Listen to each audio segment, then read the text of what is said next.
Hello friends, నమస్తే. Welcome to my channel. ఈ channel మీరు ఫస్ట్ టైం వచ్చి ఉంటే సబ్స్క్రైబ్ చేయండి, లైక్ చేయండి.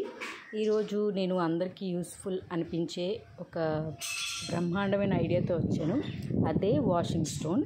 మీరు ఇలాంటి వాషింగ్ స్టోన్ మీరు చూసారంటే యూట్యూబ్లో మీరు సెర్చ్ చేస్తే మీకు ఒకే దగ్గర ఒక వాష్ బేసిన్ లాగా ఒక 2 వాష్ బేసిన్లు పెట్టేసి ఒక దాంట్లో జాడించడానికి, ఇంకొక దాంట్లో వాష్ చేయడానికి మీకు ఉంటుందన్నమాట. కానీ దానికి నేను మేస్త్రిని అడిగితే, లేదమ్మా ఇది కొంచెం చాలా పెద్ద పని, హెక్టిక్ పని, దీనికి మినిమం ఒక 10 పడుతుంది, 10,000. కాబట్టి ఇంకా ప్లేస్ కూడా నీకు ఆక్యుపై చేసేస్తుంది.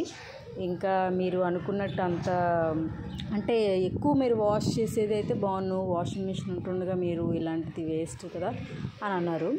అవును, నిజమే కదా అనిపించింది. అయితే ఏం చేద్దామో అని ఆలోచించాను. ఈరోజు మేస్త్రి గారే నీకు జస్ట్ నా రిక్వైర్మెంట్ ఏంటని అడిగారు. నాకు జస్ట్ వాషింగ్కి కింద కూర్చొని, నాకు ఇలా రీసెంట్గా ఆపరేషన్ అయింది కదా, కింద కూర్చొని ఇప్పుడు ఈ మ్యాట్లు, లేకపోతే చిన్నపిల్ల ఉంది 1 year పాపకి తగ్గ బట్టలు అవి నేను క్లీన్ చేసుకోవాలి అని చెప్పేసి అన్నాను. సో లేదు, దానికైతే మాత్రం అంత అవసరం లేదు కాబట్టి నేను ఈజీగా మీకు చేసేస్తాను అన్నారు. సో నేను ఆయనకి రిక్వైర్మెంట్ చెప్పడం భయం, ఆయన చాలా మంచి వాషింగ్ స్టోన్ నాకు ఇచ్చారు. సో దీన్ని నేను స్టెప్ బై స్టెప్ ఎలా కన్స్ట్రక్ట్ చేయాలి, ఎంత ఖర్చు అయింది అంతా నేను చెప్తాను నాకు తెలిసిన అంతవరకు. ఓకే, ఫస్ట్ నాకు ఈ 2 దిమ్మలు ఉన్నాయి చూసారా, ఓన్లీ ఇది ఇటుక, సిమెంటు అండ్ ఇసుకతోని మనకి కట్టేసి ఒకరోజు వెళ్ళిపోయారు. ఆ రోజే ఇది సిమెంట్ పలక, మనం ఇంట్లో షెల్ఫ్లు వేసుకుంటాం కదా, ఆ సిమెంట్ పలకతోలాగా చేశారు. తర్వాత ఈ గ్రిడ్స్ చాలా పెద్ద పెడతా అన్నారు. నేను అన్నాను లేదు బట్టలు చెదిగిపోతాయి, నాకు ఈ మాత్రం చాలు అని చెప్పేసి జస్ట్ లైన్స్ వేయించాను. సో ఇది ఆల్మోస్ట్ స్టోన్ అంత రఫ్గానే ఉంది కాబట్టి నాకు అంత మాత్రం చాలు. ఓకే, సెకండ్ డే ఒక 3 days నేను దీన్ని ఫుల్గా వాటరింగ్ చేసిన తర్వాత నేను నెక్స్ట్ ఒక 3 days తర్వాత ఆయన వచ్చి ప్లాస్టింగ్ చేశారు. ప్లాస్టింగ్ చేయడానికి మళ్ళీ జస్ట్ ఒక 15 minutes అంతే, 20 minutes పట్టింది అంతే ప్లాస్టింగ్కి. అది కూడా అయిపోయింది. ఆ తర్వాత ఒక 3 days నేను దాన్ని మంచిగా వాటరింగ్ చేసుకున్నాను.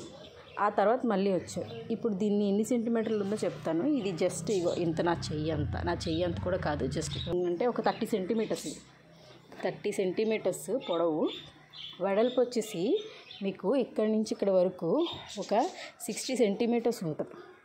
ఓకే, 60 to ఒక 80 అనుకోండి, పోనీ అంత సెంటీమీటర్స్ ఉంటుంది.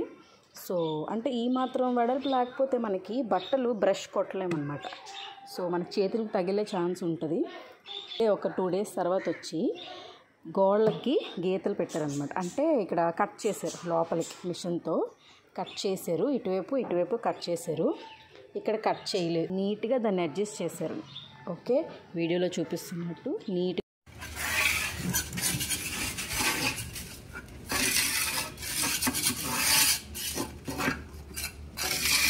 దాన్ని అడ్జస్ట్ చేశారు.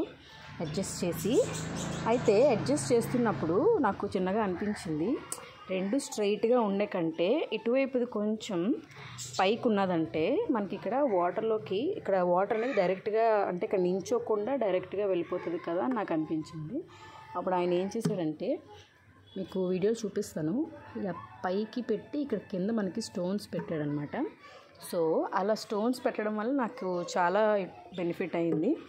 సో నాకేంటంటే కొంచెం స్లాంట్ వచ్చింది, ఇదిలో కూడా స్లాంట్ వచ్చింది కాబట్టి వాటర్ ఇక్కడ ఏం నించోదు అనమాట.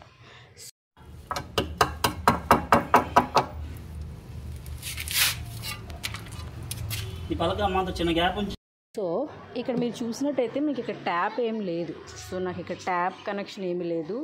మళ్ళీ ట్యాప్ అంటే గోడకి మళ్ళీ లోపలికి అన్నం పెట్టి ట్యాప్ లాగాలి, నాకు అంత ప్రొసీజర్ వద్దు అనుకో. ఆల్రెడీ నా దగ్గర ఉన్న ట్యాప్ని నేను ఇలాగా హ్యాండ్ షవర్ సెట్ చేసుకున్నాను.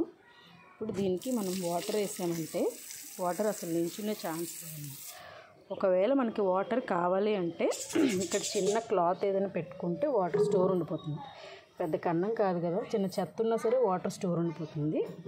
ఓకే, ఇప్పుడు ఈ ఫ్లోరింగ్కి మిగిలిన టైల్స్ నేను ఇక్కడ వేయించుకున్నాను అనమాట. ఓకే, నెక్స్ట్ ఈ షెల్ఫ్ మేము చిన్నది మిగిలితే దాన్ని నేను ఇలా పెట్టించాను, ఏమైనా సోప్స్ అవి పెట్టుకోవడానికి. సో ఇప్పుడు ఈ వాటర్ పైప్ ఎలాగ అడ్జస్ట్ చేశారో నేను చూపిస్తాను. ఇవ్వండి ఇప్పుడు చూడండి, ఇప్పుడు పెట్టండి, ఇప్పుడు దాన్ని ట్రై చేయండి. టైల్ వేసిన తర్వాత కొంచెం ముందుకు వస్తుంది కదా, టైల్ దాని మీద కూర్చుని పోదు, ఇంకెందుకు ముందుకి?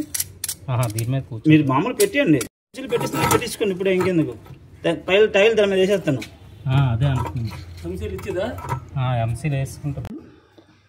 అవి చూసారా, అవుట్లెట్ జస్ట్ ఇలా వదిలేసాం.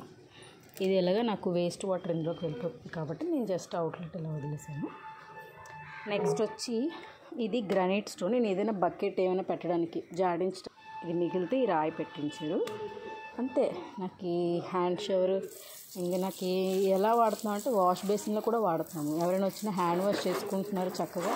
ఇది వాల్కి తగ్గ పెయింట్ వేయించాను కాబట్టి ఇక్కడ అసలు దూరం నుంచి చూస్తే అక్కడ ఇక్కడ ఒక వాల్ ఉన్నదని ఎవరికి తెలియదు అన్నమాట. ఇక్కడ ఒక వాషింగ్ స్టోన్ ఉన్నదని ఎవరికి తెలియదు. మీరు చూడండి, అక్కడ అలా కలిసిపోయింది ఏం చెప్తే తప్ప. సో ప్లేస్ ఆక్యుపై ఏం లేదు. ఎక్స్ట్రా మనకి ఇక్కడ ఎక్కువ అంటే ఇది ఆల్మోస్ట్ ఒక 3000-4000లో అయిపోయింది. మనకి మిగిలిన వాటితోనే నేను చేయించుకున్నాను కాబట్టి నాకు పెద్దగా పడలేదు. సో ఇంత సింపుల్ వాషింగ్ స్టోన్ ఐడియా అయితే నాకు చాలా బాగా నచ్చింది. మీకు కూడా నచ్చుతుందని అనుకుంటున్నాను. ఇలాంటి ఇంకా ఐడియాస్ ఏమైనా కావాలి అంటే ప్లీజ్ నా ఛానల్ సబ్స్క్రైబ్ చేయండి. Thank you.